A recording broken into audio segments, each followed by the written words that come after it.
Today I'm taking you into a behind the scenes look of two of the Halloween Horror Nights 2024 haunted houses that will be featured this year, both Monstros #2 of the Nightmares of Latin America and Dead Exposure Death Valley. Hello everyone and welcome back to Exploring Attractions. My name is Scott, and if you're new here, please hit that subscribe button down below with those bell notifications on and leave us a like if you do enjoy the video at the very end. And as always, check out all of our social media platforms, both Twitter and on Instagram, because that's when I post stuff like these photos that you're about to see firsthand. Now this is your spoiler warning, everybody. I'm just letting you know there will be images from inside two of the haunted houses at HHN this year. So if you don't want to see these photos and you don't want to be spoiled, then click out of this video, watch this at a different time after you walk through the actual houses.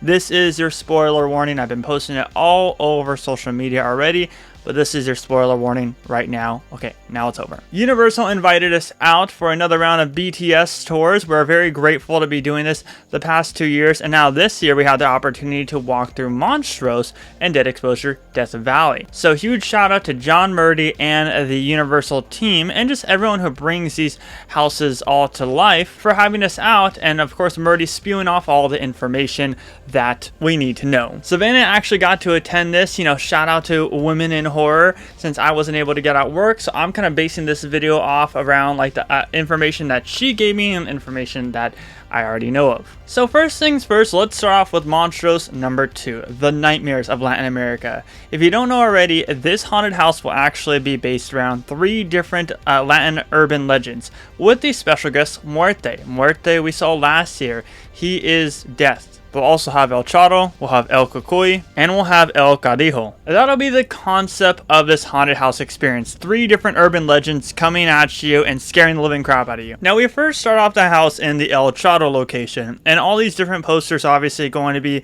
able to transition you into the different sections. Like last year we saw it with La Tala-La-Pucci as the first one, and then we saw another one with La Lechuza, and then El Sabon, and then there's a narration playing over all of the different like scenes and whatnot. But these are kind of the transition posters to kind of let you know what you're going to see next. And throughout this area you're going to see different scenes and everything, but the one big thing that you're going to see is of course the horse, because El Chato actually rides on a horse, and this horse is a puppet, if you will. This puppet looks absolutely terrifying. It's gory, it's dripping in guts and everything. So while yes, El Chato is like the main focus here, and you'll see him plenty of times as a character jumping out all over the place, you'll also see the horse as a puppet. And it seems like the puppets are used a lot throughout this haunted house experience. But yeah, I'm really impressed with the detail of that like gory looking horse. You move through plenty of different transition scenes as you slowly make your way into the El Cadijo area, which is a terrifying looking dog creature that has glowing red eyes. Now if you didn't follow our videos along with HHN speculation and everything, we talked a lot about how it looks like all 3 of the different urban legends are going to have red eyes. Well, that was also confirmed today as well. So here we see another puppet, and might I say this is one of the most detailed puppets I've ever seen. We've seen them do like different wolves and dogs and stuff like that as far as like puppets, but this one, this one looks terrifying with those very, very terrifying red eyes. Obviously you can see a lot more behind it because it is during the daytime, but during the nighttime all you're going to see is black and just that creature jumping out at you. It's going to scare the living crap out of everyone and scare the crap out of myself as well.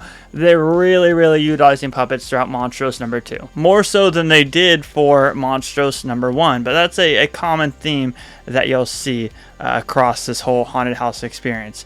I want to say Savannah did a really good job at capturing some of these photos. Very impressive stuff. The detail on them was great. And then you move into El Cucuy's area, where in this little facade area, before you actually go into the house, you see El Cucuy up above with a sack of what looks to be the little kids' feet, because remember, El Cucuy is coming after all the little kids who misbehave and don't go to sleep at night. So with that, you're going through obviously the house, leading you into the room, the children's room, where you'll see El Cucuy himself. But I just gotta say, them adding El Cucuy at the very top of that facade inside of the house, like, it definitely adds attention to detail, and it definitely looks terrifying because it's a still figure, it's not a character, and it's just always staring down at you with its very menacing smile. You go into like his little cave where he has a collection of different children's toys all over the place. His collection of obviously kids and his baggage, which you'll see on the character as well. But you know, throughout this cave, he also took a little souvenir home with him from their rooms or just from themselves. So that's why you see all these toys all over the place. But then you get to the grand finale, the very end, where this is similar to what we saw last year with El Sabon. You see a massive El Cucuy head. And this thing, honestly, this one tops the El Sabon one for sure. The detail on this thing looks incredible. I mean, even if you zoom in closely, you can literally see like faces of the victims inside of this thing's mouth. It's terrifying. It's detailed. It's gross. The red eyes are there.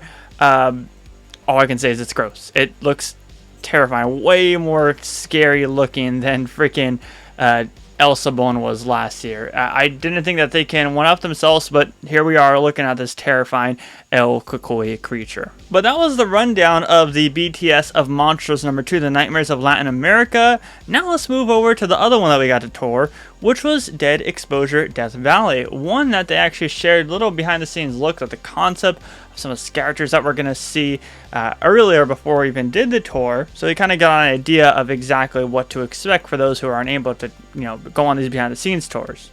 But the facade for this one looks great. You see a truck or a van that has crashed into this containment facility. This lab where they're testing on different people. And this truck, as Murdy has teased before online, you'll see this truck inside of the actual house experience. So we got a good shot here of the truck literally crashed into the actual haunted house, which I think is incredible. Like, you can see the outside, you can see the inside, you can see the front of the truck, you see the back of the truck. This is really cool that they did this, and it makes for a really neat effect that they added this to Dead Exposure Death Valley. And keep in mind, this is located in the Revenge of the Mummy queue. You start off obviously at the guard station, the United States Military Death Valley Proving Grounds. This is where you check in. There is a mirror there, which of course Savannah had to get a selfie in, and little cameo by Dylan chilling there. But the whole idea of Dead Exposure Death Valley, for those of you guys who are unfamiliar with it, Dead Exposure Death Valley, they're essentially testing on all these humans and trying to create super soldiers. And they're also testing on monkeys too, because you know, you got to test on monkeys. However, everything goes wrong and these super soldiers start to wreak havoc throughout the entire haunted house experience. It's drastically different compared to Dead Exposure Patient Zero over at HHN Orlando a few years back. However, I'm going to confirm something right now, that the strobe effects, this is confirmed by John Murdy, the strobe effects will be blaring throughout this haunted house experience. There will be an alarm blaring throughout this haunted house experience. He described it as like you'll barely be able to see, which will make it even more the terrifying, because I know that was a big thing in Orlando. So there's your confirmation, everyone. So speaking of monkeys, you are going to move your way in to the primate research facility, where you're encountered with a giant terrifying monkey locked in a cage. Always love that, right?